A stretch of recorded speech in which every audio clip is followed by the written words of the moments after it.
G'day, welcome to another episode of Country Life on the Coast. In today's episode, we're going to do a soil test. Well, what's a soil test? Well, a soil test is when they take a sample and analyse it and determine certain properties for it. Okay?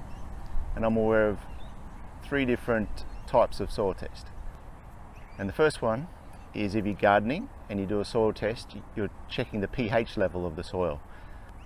We're not looking at the pH levels of gardens, but that is one of them. The second type is if you're going to build a house, then you will get a soil test done, and that soil test will help determine what sort of foundations and footings you require. And the third sort of soil test that I'm aware of is for an on-site effluent or wastewater system.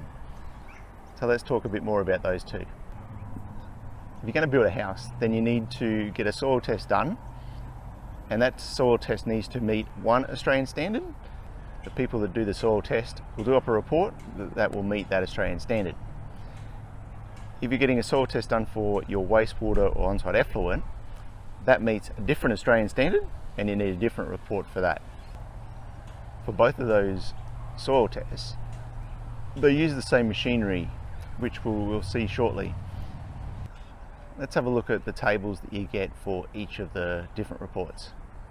So for building a house, it's called a site classification report. And this screenshot here shows the different classifications of slight, moderate, high 1, high 2, extreme, and problem. And depending on what results you get from them doing the soil test, will line up with one of these classifications. If it's a slight, will mean that the soil doesn't move very much, and so your footings and foundations won't need to be as large. And as you go down the classification, then your footings and foundation will need to be increased, and your engineer will tell you how large your foundations need to be. Under the site and soil evaluation for on-site effluent, what they'll do is as they drill down and check different layers, they'll be able to work out what sort of soil is at each layer, and then depending at those sites, that will then in turn talk about or decide the permeability of the soil and then what category that is.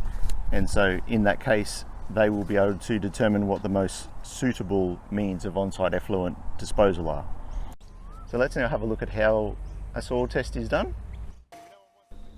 So to get a soil test done, you have this crew turn up, and what it is a drill rig on the back of a ute. What they'll do is drill down in numerous locations. So what we can see here is drilling down,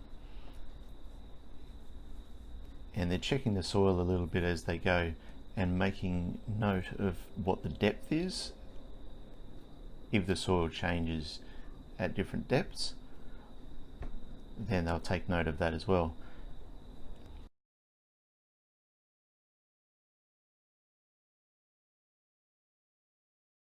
Just add another length of drill onto it, so that way he can get further. So for the holes that we had done at our property, they dug down between 2 and 3 meters depending on what hole they were digging. And so the machine actually does drill down quite quickly. This is obviously sped up, we don't want to watch it in real time, but they're taking note of what spoil comes out of the hole as they do it.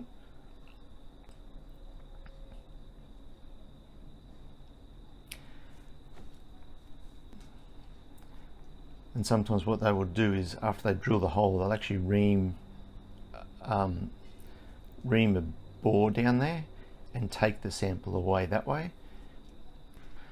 In this case, they were just analysing the soil as it was coming out.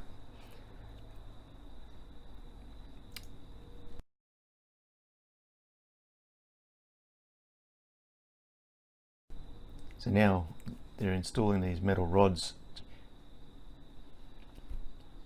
And they tap them down, as you can see.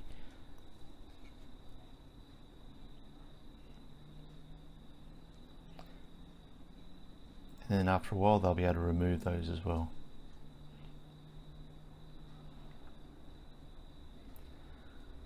So like I often say, it's all about having the right tools to do the right job. And these guys had the right tools and didn't take them too long at all.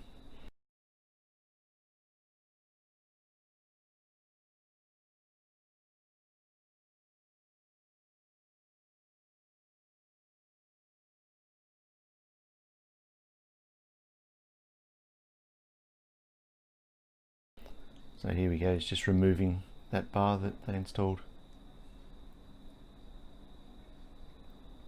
So like I said, they did this in multiple locations as well. For a house site, you might get 2 or 3 holes dug depending on the size of the house, and the same for the wastewater as well. I think we had 3 holes dug for our wastewater analysis.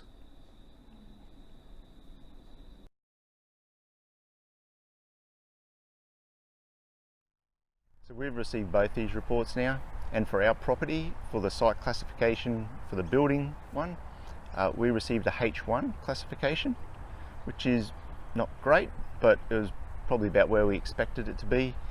In the fact that we have clay soil here, it's the clay that moves, and you see it dry out when you don't get rain, and then it expands when we do get the moisture. So that's just what we have to deal with. And the on-site effluent one, what we need to go with is a above ground irrigation sprinkler system one. I'm not an expert with all the terminology, but we'll learn more as we continue down this process. Well, there we go guys, so that's the process so far of getting a soil test. We're trying to explain the steps and explain what's involved with them, because we're going through this process ourselves and we didn't totally know what's involved. We're working it out and we're trying to share that experience with you, so that if you need to do it, then we've hopefully given you some more information on what's involved. So hope you enjoyed it and found it informative. And that's all we've got in this episode. So thank you so much for watching. Please hit that like and subscribe button, and we'll catch you next time. God bless.